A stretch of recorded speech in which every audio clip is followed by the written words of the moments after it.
Patel engineering infra sector का 72 rupees का ये स्टॉक क्या 2024 का मल्टीबैगर बन सकता है? क्या ये कंपनी अपने करंट प्राइस 72 रुपीज़ से डबल होने का दमखम रखती है? और जिस तरीके से इस कंपनी को नए नए ऑर्डर आ रहे हैं, कंपनी के फिनेंशियल सुधर रहे हैं, कंपनी के मुनाफे में यहाँ पर ग्रोथ देखी जा रही है, वो तो क्लियर कट ये विजिबिलिटी देती है कि ये कंपनी आपको इस साल अच्छा खासा मुनाफा बनाकर दे सकती है। और देखा जाए जिस तरीके से इस कंपनी को लगातार पावर सेक्टर से ऑर्डर आ रहे हैं, पावर सेक्टर के कैपेक्स का इस कंपनी को फायदा मिल रहा है, मुझे लगता है 2024 कंपनी के लिए काफ़ी अच्छा साबित हो सकता है। तो चलिए शुरू करते हैं आज का वीडियो, जानते हैं पटेल इंजीनियरिंग के रिजल्ट के बारे में और साथ ही साथ कंपनी के फ्यूचर के बारे में। हेलो फ्रेंड्स, मैं Vipin Jain, founder of learn equity with Vipin Jain. Friends, अगर आप शेयर मार्केट में डीमैट अकाउंट खुलवाना चाहते हैं तो आप हमारे चैनल पर दिए गए लिंक के माध्यम से आप स्टॉक्स के साथ डीमैट अकाउंट खुलवा सकते हैं। अगर आप हमारे लिंक के माध्यम से आप स्टॉक्स के साथ डीमैट अकाउंट खुलवाएंगे तो हम आपको टेलीग्राम पर premium membership free of cost provide कराएंगे, जहां पर आपको मार्केट अपडेट्स दिए जाते हैं। पटेल इंजीनियरिंग जिस कंपनी को 87 प्लस डैम्स बनाने का एक्सपीरियंस है, लगभग 300 किलोमीटर टनल बनाने का एक्सपीरियंस है और लगभग 15,000 मेगावाट के हाइड्रो प्रोजेक्ट बनाने का एक्सपीरियंस है और साथ ही साथ 1200 किलोमीटर रोड बनाने का जिस कंपनी को एक्सपीरियंस है, जिस कंपनी की अगर ऑर्डर बुक की भी बात करें, लगभग 19,000 प्लस CR की जिस कंपनी की इस समय ऑर्डर बुक है और ये कंपनी लगातार अपने फिनेंशियल्स को सुधारती जा रही है। Q3 क्वार्टर के अंदर इस कंपनी ने बेहद ही शानदार परफॉर्मेंस दिखाई है। Q3 क्वार्टर के अंदर इस कंपनी ने लगभग 1061 करोड़ रुपए का रेवेन्यू क्लॉक किया है, रेवेन्यू फ्रॉम ऑपरेशंस, जो कि पिछले फाइनेंशियल ईयर के सेम क्वार्टर में लगभग 954 करोड़ रुपए था, यानी कि 11% इस कंपनी का वाई ऑन वाई बेसिस पर रेवेन्यू फ्रॉम ऑपरेशंस बढ़ा है। नेट प्रॉफिट के लिहाज से देखें तो 19 करोड़ रुपए का इस कंपनी का नेट प्रॉफिट था पिछले फाइनेंशियल ईयर के सेम क्वार्टर में, जो कि 70 करोड़ रुपए हो चुका है, यानी कि 260% इस कंपनी का यहाँ पर नेट प्रॉफिट ग्रो हुआ है। देखा जाए तो नेट प्रॉफिट में इस कंपनी का 36 करोड़ रुपए एक एक्सेप्शनल गेन भी है, जो कंपनी ने अपनी किसी सब्सिडी को डिसकंटिन्यू किया है और कंपनी ने उसको डिसइन्वेस्टमेंट किया है। तो अगर हम एक्सेप्शनल गेन को भी हटाकर देखें, जब भी इस कंपनी का प्रॉफिट इस क्वार्टर के अंदर लगभग 34 करोड़ रुपए का निकल कर आता है, 19 करोड़ रुपए वाला जो था पिछले फाइनेंशियल ईयर के अंदर।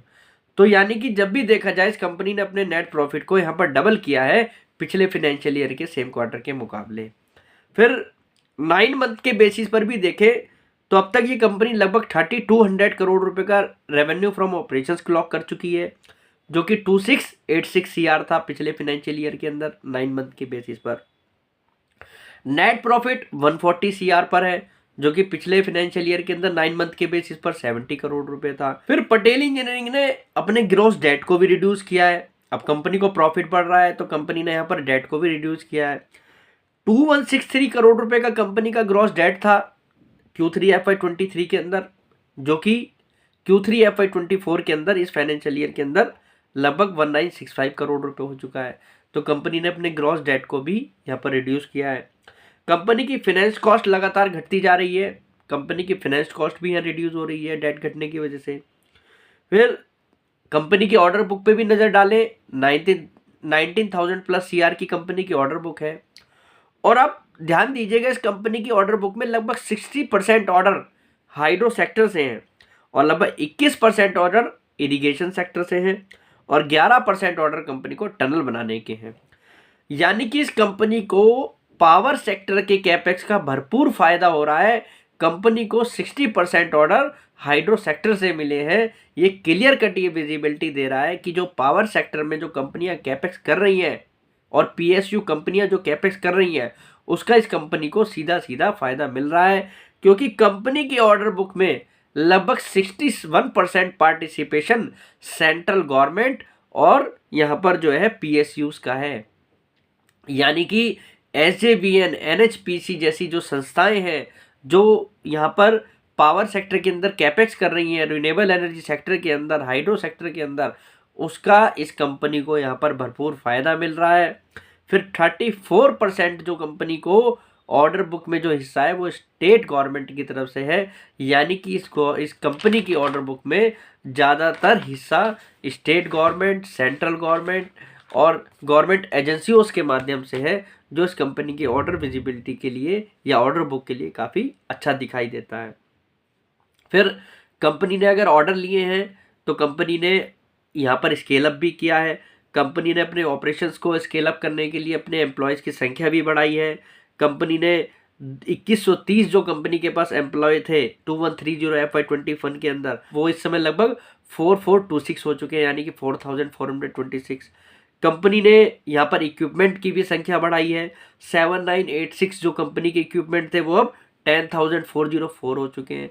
यानी कि कंपनी अगर ऑर्डर को लेकर भी आई है तो ऑर्डर एग्जीक्यूशन पर भी इस कंपनी का ध्यान है, जिससे इस कंपनी के लिए आने वाले समय में यहाँ पर रेवेन्यू ग्रो करने में काफ़ी मदद मिलने वाली है। और ये कहीं ना कहीं नतीजे भी हैं कि कंपनी के रेवेन्यू में जो आपको ग्रोथ दिख रही है वो कहीं ना कहीं एग्जीक्यूशन भी एक उसमें पार्ट है कि कंपनी ने उसको अच्छे तरीके से एग्जीक्यूट किया है। कंपनी के पास 1000 करोड़ प्लस का लैंड बैंक भी है, यानी कि कंपनी 1000 करोड़ रुपए के आसपास का लैंड बैंक भी होल्ड करती है। वो इस कंपनी के अंदर एक अच्छी खासी वैल्यू दर्शाता है। फिर जैसा ये कंपनी परफॉर्मेंस दिखा रही है, इस साल ये कंपनी लगभग 4200 करोड़ से लेकर 4500 करोड़ तक का रेवेन्यू क्लॉक करती हुई दिखाई दे रही है, रेवेन्यू फ्रॉम ऑपरेशंस। और जिसके तहत देखा जाए ये कंपनी लगभग 220 से 230 करोड़ रुपए का नेट प्रॉफिट कर सकती है, जो कि पिछले फाइनेंशियल ईयर के अंदर 154 करोड़ रुपए था। यानी कि कंपनी इस साल डबल डिजिट ग्रोथ दिखाने वाली है प्रॉफिट के अंदर, ओवरऑल बेसिस पर, ईयरली बेसिस पर। फिर देखा जाए ये कंपनी लगभग 40 रुपए की बुक वैल्यू वाली कंपनी दिखाई दे रही है और कंपनी लगभग 4 रुपए के आसपास का ईपीएस क्लॉक करती हुई दिखाई दे रही है। तो ये कंपनी इस साल लगभग डबल डिजिट आरओई वाले क्लब को ज्वाइन करती हुई दिखाई दे रही है। ये कहीं ना कहीं इस कंपनी के लिए काफ़ी बड़ा री रेटिंग का कारण बनने वाला है, क्योंकि कंपनी डबल डिजिट आरओई के आसपास जाती हुई दिख रही है। और जैसा मैंने आपको बताया, रेवेन्यू विजिबिलिटी है ऑर्डर्स के माध्यम से, फिर एग्जीक्यूशन के माध्यम से कंपनी की फाइनेंशियल सिचुएशन सुधर रही है। तो ये काफ़ी सारे कारण ऐसे हैं कि जो इस कंपनी की री रेटिंग के मुख्य कारण भी बन सकते हैं इस साल। मेरी नज़र में कंपनी आने वाले कुछ महीनों के अंदर, 6 से 7 महीनों के अंदर आपको काफ़ी बड़ी री रेटिंग दिखा सकती है। ये कंपनी देखा जाए आपको 10,000 करोड़ रुपए के आसपास की मार्केट कैप वाली कंपनी बनती हुई दिख सकती है, यानी कि अपने करंट प्राइस से लगभग डबल होने का दमखम भी रखती है, जिस हिसाब से कंपनी ग्रो हो रही है। तो पटेल इंजीनियरिंग यहाँ पर एक इंफ्रास्ट्रक्चर की ऐसी कंपनी है जिसको इंफ्रास्ट्रक्चर के कैपेक्स से तो फ़ायदा हो रहा है, और साथ ही साथ यहाँ पर जो पावर सेक्टर का कैपेक्स है उससे भी फ़ायदा हो रहा है, क्योंकि कंपनी के क्लाइंट लिस्ट में एनएचपीसी, इरकॉन, आरबीएनएल जैसे क्लाइंट भी शामिल हैं, जो रेलवे सेक्टर के अंदर, पावर सेक्टर के अंदर काफ़ी बड़ा कैपेक्स करने में लगे हुए हैं। तो उम्मीद करता हूँ पटेल इंजीनियरिंग को लेकर आज आपको काफ़ी कुछ जानने को मिला होगा। अगर आपका पोर्टफोलियो स्टॉक है तो आप इसको होल्ड करेंगे, लॉन्ग टर्म के लिए होल्ड करेंगे, ये कंपनी आपको अच्छा खासा रिटर्न बनाकर दे सकती है। और जो लोग इंफ्रास्ट्रक्चर को लेकर पॉजिटिव हैं, तो मुझे लगता है उनके लिए पटेल इंजीनियरिंग एक बेस्ट ऑप्शन दिखाई देता है 2024 के लिए। तो आप भी इस कंपनी को एक बार ध्यान से पढ़ें, इसके फाइनेंशियल्स को पढ़ें, फंडामेंटल्स को पढ़ें, और आप इस कंपनी के अंदर इन्वेस्ट करें। तो आज के लिए इतना ही, कल फिर मुलाकात करते हैं एक नई वीडियो के साथ। फिलहाल के लिए नमस्कार।